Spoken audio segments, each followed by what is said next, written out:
하나님께서 원하시는 것이라는 제목으로 같이 말씀을 나누고자 합니다. 이런 이야기를 들어보셨을 겁니다. 어느 날 하나님께서 천사를 불러서 세상에서 가장 귀한 것을 찾아서 내게 가져오라. 천사가 하나님께서 원하시는 가장 귀한 것이 무엇일까 여러 가지로 생각을 해봤는데 찬란한 황금 보석을 하나님께서 원하실까? 아무리 생각해도 그건 아닌 것 같아요. 순수하고 아름다운 백합화를 하나님께서 원하실까?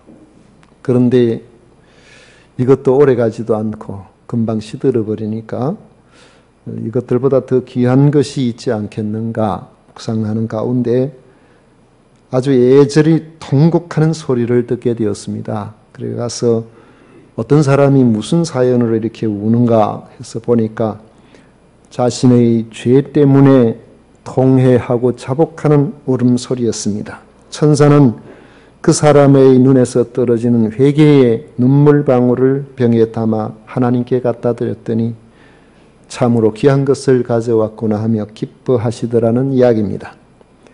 4절을 보면 하나님은 이스라엘을 향하여 탄식하십니다. 에브라임아 내가 내게 어떻게 하랴?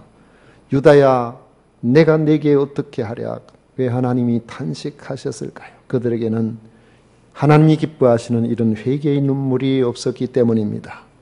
회개가 없는 그들에게는 하나님을 향한 사랑이나 사람을 향한 긍휼도 없었습니다. 그래서 하나님 보시기에 이내가 아침 구름이나 쉬 없어지는 이슬 같았기 때문입니다. 하나님께서 원하시는 것은 인애인데 이스라엘의 인애가 마치 비를 담지 않은 아침 구름 같고 해가 떠오르면 금방 말라버리는 아침의 이슬과 같았다는 것입니다. 인애는 하나님을 사랑하는 마음과 그 결과로 나타나는 이웃에 대한 긍휼히 여기는 사랑을 말합니다. 하나님을 사랑함으로 지난날의 죄악을 회개하고 하나님을 향한 사랑 때문에 주변의 이웃을 긍휼히 여기며 사는 삶을 말합니다. 그래서 하나님은 선지자들을 통해서 인애가 없는 그들에게 엄중한 심판을 선포하셨습니다. 5절을 보면 그러므로 내가 선지자들로 그들을 치고 내 입의 말로 그들을 죽였노니 내 심판은 빛처럼 나오느니라 했습니다. 선지자의 선포는 모든 이스라엘 백성들에게 주어집니다. 그런데 선지자를 통해서 주어지는 선포를 들은 사람들 가운데서 어떤 이는 심판을 받고 어떤 이는 심판을 면하게 됩니다. 이처럼 살 자와 망할 자의 차이는 하나님의 심판의 메시지가 선지자의 입을 통해서 나올 때에 그것을 듣는 이들이 어떻게 반응하는가의 차이입니다. 망할 자는 선지자들의 하나님의 말씀을 듣게 될 때에 조롱하고 그것을 귓전으로 듣습니다. 하지만 살 자는 두려움으로 회개하고 돌이키게 되어 있습니다. 선지자의 메시지는 말로 끝나지 않고 반드시 하나님의 실질적인 행동하심에 따라서 성취가 이루어지기 때문에 그렇습니다. 하나님은 인애가 없는 그들에게 회개를 촉구하시나 돌이키지 아니하면 도끼로 나무를 자르듯이 잘라버린다고 하십니다. 이는 마치 떠오르는 태양을 우리는 어떻게 막을 수가 없죠. 그 태양이 떠오를 때에 비치는 햇빛과 같아서 막을 자가 아무도 없고 피할 자가 아무도 없다는 것입니다. 그러므로 우리는 형식적인 신앙에 머물러 있지 말고 참으로 하나님께서 원하시는 것이 무엇인지를 알아야 소망이 있다는 것입니다. 참으로 하나님께서 원하시는 것이 무엇이겠습니까? 6절에 보면 하나님은 나는 인애를 원하고 제사를 원하지 아니하며 번제보다 하나님을 아는 것을 원한다고 말씀하십니다. 사무엘상 15장에 보면 이를 뒷받침할 만한 역사적 사건의 기록이 나옵니다. 하나님께서는 사무엘을 통해서 사울왕에게 하나님의 말씀을 전하게 하셨습니다. 아말렉이 이스라엘이 애굽에서 나올 때에 대적한 일 때문에 그들을 멸하려고 하니 그들을 전멸시키라는 그런 말씀이었습니다. 이스라엘 백성들이 애굽 왕의 압제에서 벗어나 가나안을 향하여 출발할 때였습니다. 그들은 아무런 무장이 없이 가고 있었습니다. 남녀노소 우양 가축이 함께했습니다. 광야의 여행길에서 그들은 약하고 지쳐 있었습니다. 그러니까 그들 가운데 특히 노약자들, 어린 그런 가축이나 이런 것들은 뒤처질 수밖에 없었습니다. 아말렉 족속들이 이것을 알고 이스라엘의 후미를 쳐서 약탈하려고 했던 것입니다. 르비딤에서 일어난 그 일에 모세는 여호수아를 선봉장으로 보내어서 싸우게 하고 하나님의 지팡이를 손에 잡고 높이 들어 기도함으로 하나님께서는 그 전쟁에서 이기게 하셨습니다. 그때 하나님께서 말씀하시기를 내가 아말렉을 없이 하여 천하에서 기억도 못하게 하리라 그렇게 말씀을 하셨습니다. 하나님께서 사무엘을 보내어 사울 왕에게 이제 세월이 흘러서 400여 년이 지났지만 바로 때가 되었다는 것입니다. 때가 되었으니까 그 약속의 말씀을 따라서 아말렉을 진멸하라고 하신 것입니다. 하나님 말씀하시는 것은 그것이 세월이 많이 흘러서 하나님이 잊어버리셨나 그렇게 생각이 들어도 하나님은 잊지 아니하십니다. 400년이 흘러도 하나님께서는 기억하셔서 기억 후 하나님이 말씀하신 그 약속의 말씀을 성취하는 것입니다. 진실한 하나님의 백성이라면 이런 면에서 하나님께서 내 편이 되신다는 사실을 믿어야 하고 하나님께서는 진실한 하나님의 백성이 하늘나라를 향하여 가는 이런 하나님의 백성들이 가고 있는 그 길을 가로막거나 고통스럽게 하거나 그 길에서 벗어나게 하려는 그런 세력을 결코 두고 보시지 않으신다는 확신을 가지고 살아야 됩니다. 우리가 스스로 자기 자신에 대해서 하나님의 사람임을 점검해보고 나는 하나님의 사람입니다. 하나님이 나와 함께 하십니다.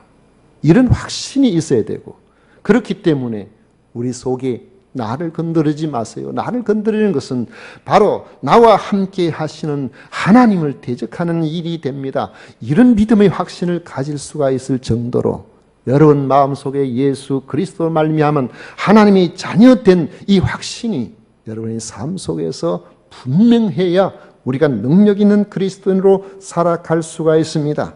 이런 담대함은 우리가 그리스도께 온 마음으로 헌신하는 삶을 살아갈 때 가능합니다. 시편 118편 6절에 보면 여호와는 내 편이시라 내가 두려워하지 아니하리니 사람이 내게 어찌할까 했습니다. 시편 118편 7절에 보면 여호와께서 내 편이 되사 나를 돕는 자들 중에 계시니 그러므로 나를 미워하는 자들에게 보응하시는 것을 내가 보리로다 했습니다. 내가 허물이 많고 내가 잘못 살면 하나님께서는 때로는 환경의 영향으로 때로는 사람 채찍으로 우리를 손보실 때가 있어요. 그러나 우리가 하나님 앞에 회개하고 자복하고 나오게 되면 하나님께서 우리를 회복시키시고 우리를 온전케 하시지만은 우리에게 채찍으로 사용했던 그러한 여러 환경이나 여건들이 하나님이 원하시는 이상의 그러한 채찍이 될 때에 하나님께서는 그걸 기뻐하시지 않는 겁니다. 그때는 하나님께서 그걸 처리하세요. 그건 하나님께서 역사 속에서 이스라엘 백성들이 그렇게 죄가 많고 그렇게 잘못할 때에 저 북쪽에서 강대국 아수르를 통해서 혹은 바벨론을 통해서 징계하셨지만은 하나님께서는 아수르와 바벨론을 그냥 두지를 아니하셨습니다. 왜냐하면 하나님이 자녀를 건드리니까요. 그런 생각하기에 우리가 힘이 있어서 그렇게 하나님의 백성들을 손본다고 생각했죠. 사실은 하나님이 사용하신 도구였는데 사무엘의 말을 듣고 사울이 순종했습니다. 아말렉을 진멸하라니까요. 그래서 군사 21만 명을 소집해가지고 아말렉을 쳤는데 대승을 거두었습니다. 그런데 하나님께서 말씀하시기를 전멸시키라고 그렇게 명령하셨는데 그 말씀을 다 지키질 않았습니다. 사울은 자기의 위상을 높이기 위해서 아말렉 왕 아각을 죽이지 않고 포로로 붙들어 왔습니다. 그래야 백성들이 볼 때에 자기가 승리자로서의 어떤 그런 모습으로 자기 위상이 더 높아지니까요. 또 양과 소의 좋은 것들을 죽이지 않고 전리품으로 전부 다 끌고 왔습니다. 이 하나님께서 사무엘에게 말씀하셨습니다. 내가 사울을 왕으로 세운 것을 후회하노니 그가 돌이켜서 나를 따르지 아니하며 내 명령을 행하지 아니하였음이니라. 그래서 사무엘이 사울 왕에게 하나님을 말씀을 전하면서 왜 하나님 앞에 전적으로 순종하지 아니하고 불순종하느냐 그렇게 따졌더니 사울 왕이 하나님께 제사 드리려고 좋은 것은 남겨서 끌고 왔습니다. 이렇게 변명을 했습니다. 이에 사무엘이 사울에게 말하기를 여호와께서 번제와 다른 제사를 그의 목소리를 청종하는 것을 좋아하심같이 좋아하시겠나이까. 순종이 제사보다 낫고 듣는 것이 순양의 기름보다 나으니 이는 거역하는 것은 점치는 죄와 같고 완고한 것은 사신 우상에게 절하는 죄와 같음이라. 왕이 여호와의 말씀을 버렸으므로 여호와께서도 왕을 버려 왕이 되지 못하게 하셨나이다. 그렇게 말씀을 전했어요.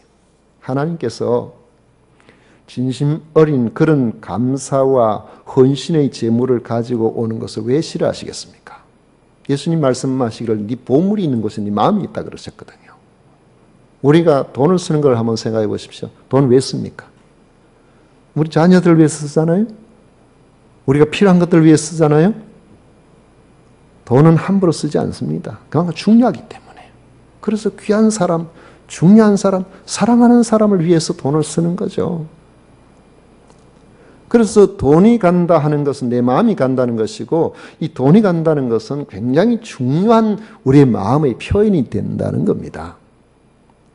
그런데 하나님 앞에 드리는 예배, 이 예식에 좋은 양, 좋은 소 준비해가지고 그렇게 하나님 앞에 제사를 드린다. 그것을 보면은 형식이 괜찮을 때 좋은 것처럼 보이지만 문제는 하나님에 대한 지식이 없기 때문에 이 말은 하나님을 믿는다고 하면서 제사를 지낸다고 하면서 마치 하나님을 잡신 섬기듯이 하나님도 양과 소만 가져오면 다 될 줄로 그렇게 알았다는 것이죠. 헌신된 마음이 없는 물질은 하나님께서 기뻐하시지 않습니다. 천지 만물이 하나님이 창조하신 것이 하나님의 소유인데 하나님이 없어서 그거 가져오라고 하시겠습니까? 이처럼 전심으로 하나님께 헌신되지 않으면 하나님의 명령조차도 자기 생각과 이해에 따라서 드리고 싶으면 드리고 말고 싶으면 말고 취사 선택을 하게 된 하나님께서는 이를 하나님을 반역하는 매우 심각한 죄로 여기신다는 겁니다. 7절에 보면 그들은 아담처럼 언약을 어기고 거기서 나를 반역하였느니라 그렇게 말씀하고 있습니다. 우상 숭배자들이나 이단들의 특징이 뭡니까? 한쪽으로 치우치는 데 있는 거예요. 우상 숭배자들은 자기가 원하는 방식으로 자기의 유익한 대로 신을 섬깁니다.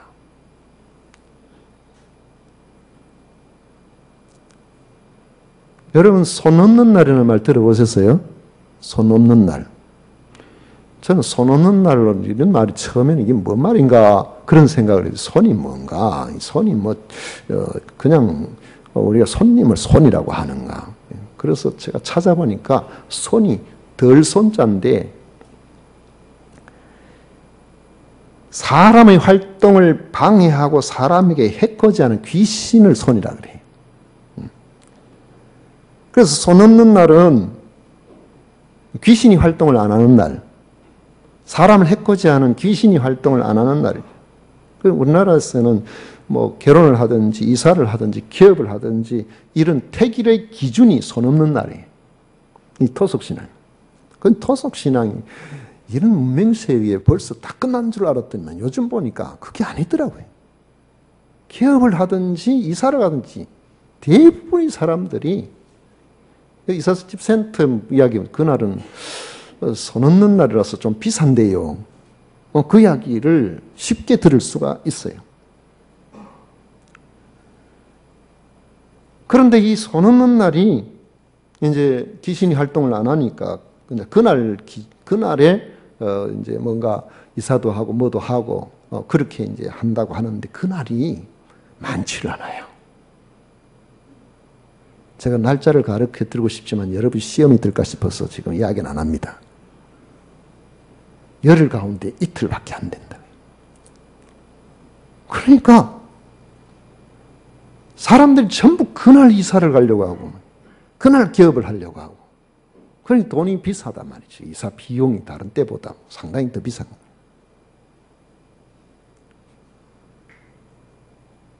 그날이 아닌 다른 날 아무 때나 가도 되지 싶어도 마음이 찝찝해서 사람들이 다른 날 잘 못 가는 거예요.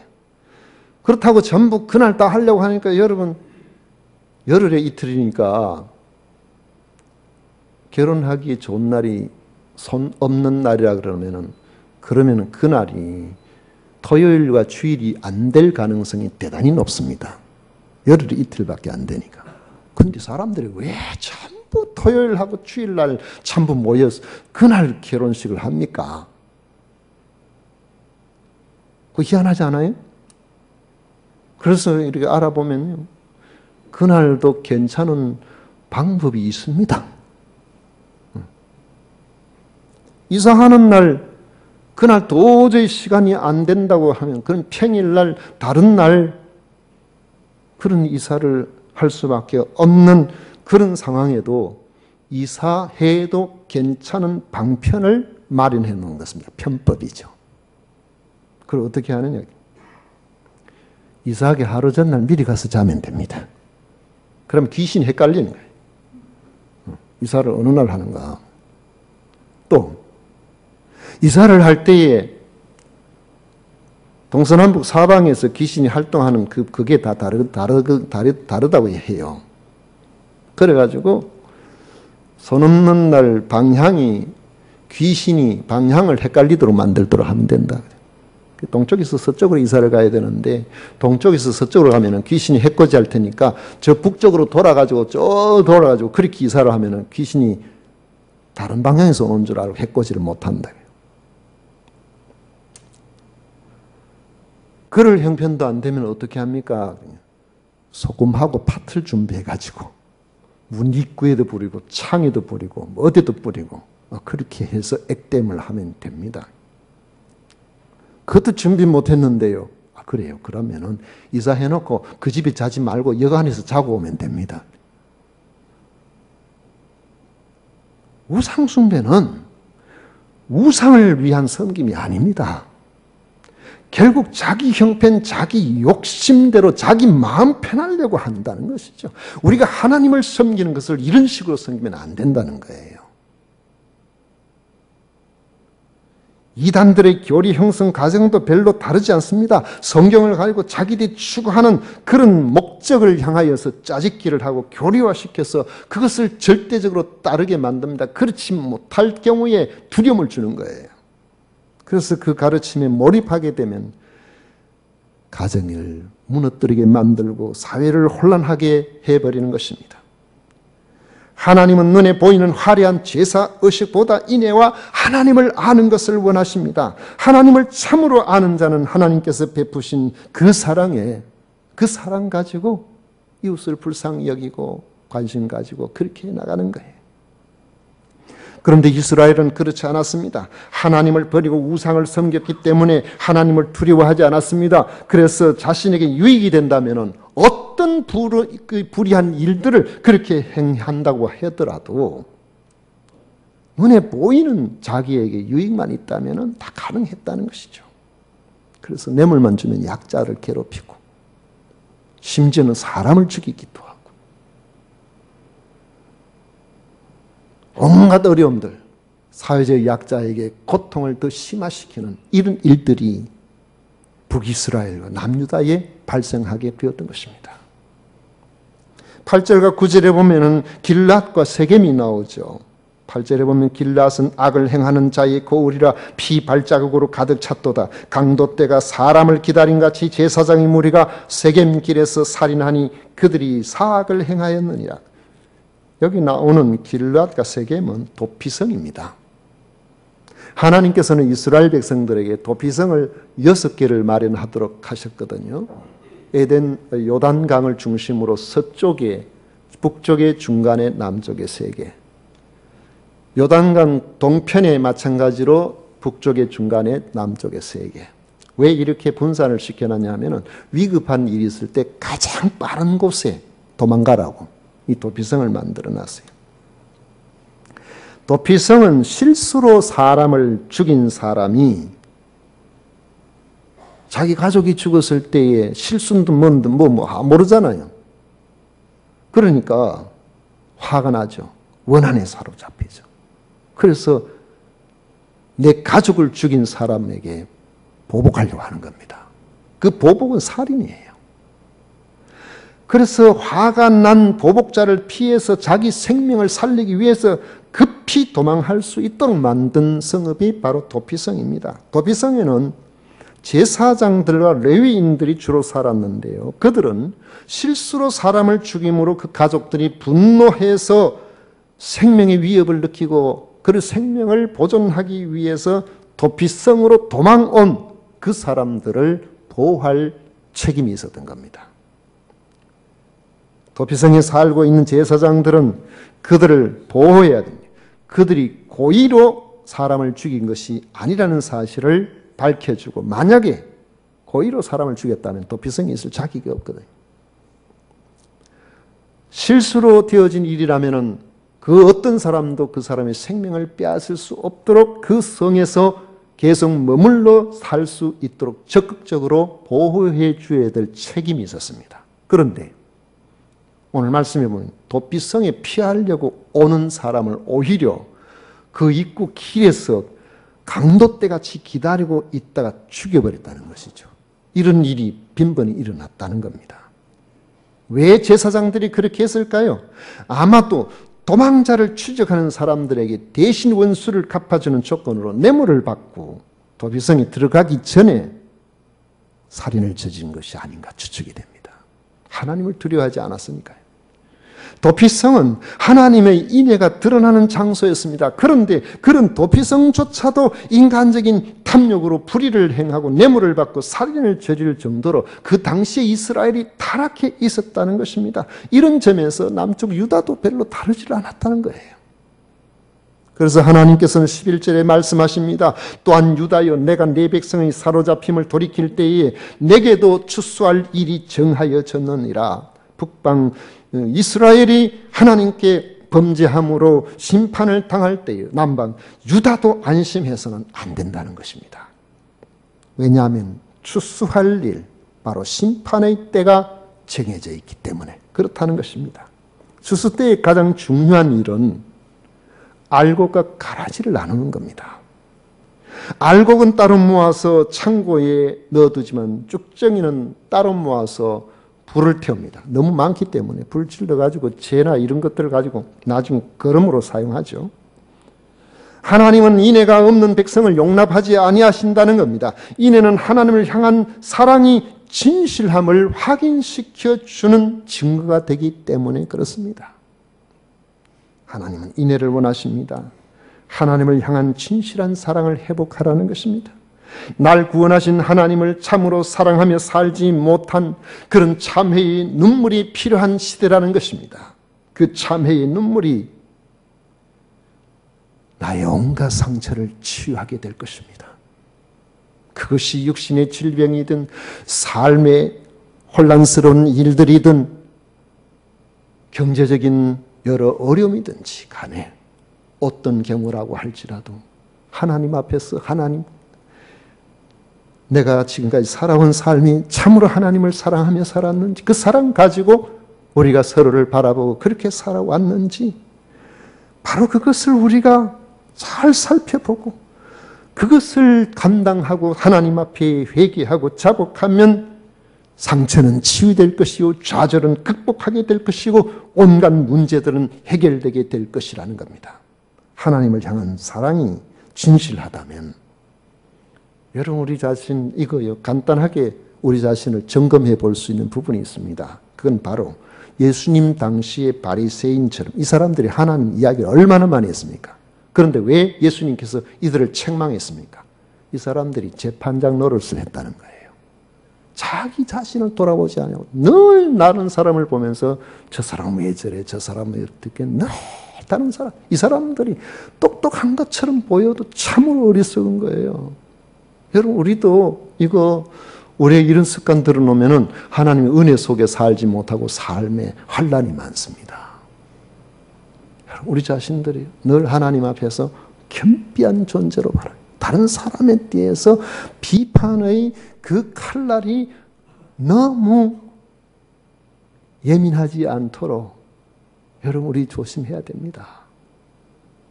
항상 보면은 지금도 우리가 정치하는 것도 늘 그렇잖아요. 누가 뭘 못한다, 누가 어떻다, 누가 어떻다. 그 부분 때문에 이 문제가 되는 거죠. 어떤 이들은 현재의 이 정부가 정치를 못한다고 칼날을 내세우고, 또 이 정부와 관련된 사람들은 이전이 잘못했다고, 거기서 벗어나지 못하고 있다고, 그래서 이것을 바꿔야 된다고 그러고 끊임없이 남의 탓을 하고 있는 거예요.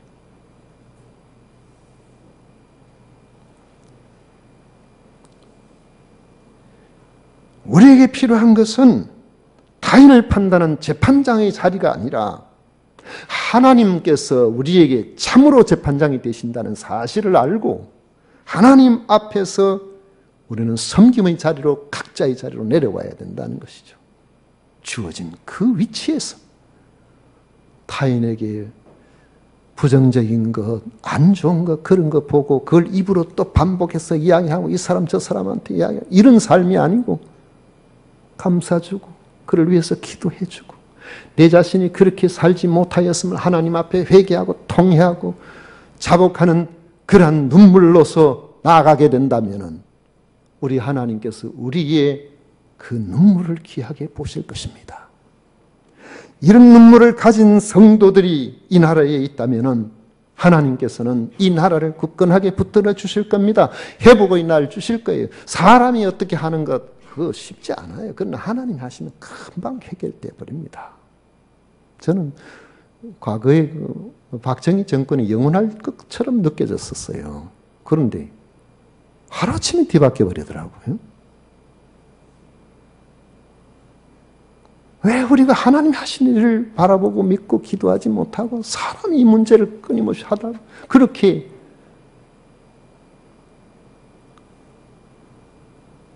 우리의 믿음이 어디에 가 있는지를 우리 자신들이 좀 살펴봐야 됩니다.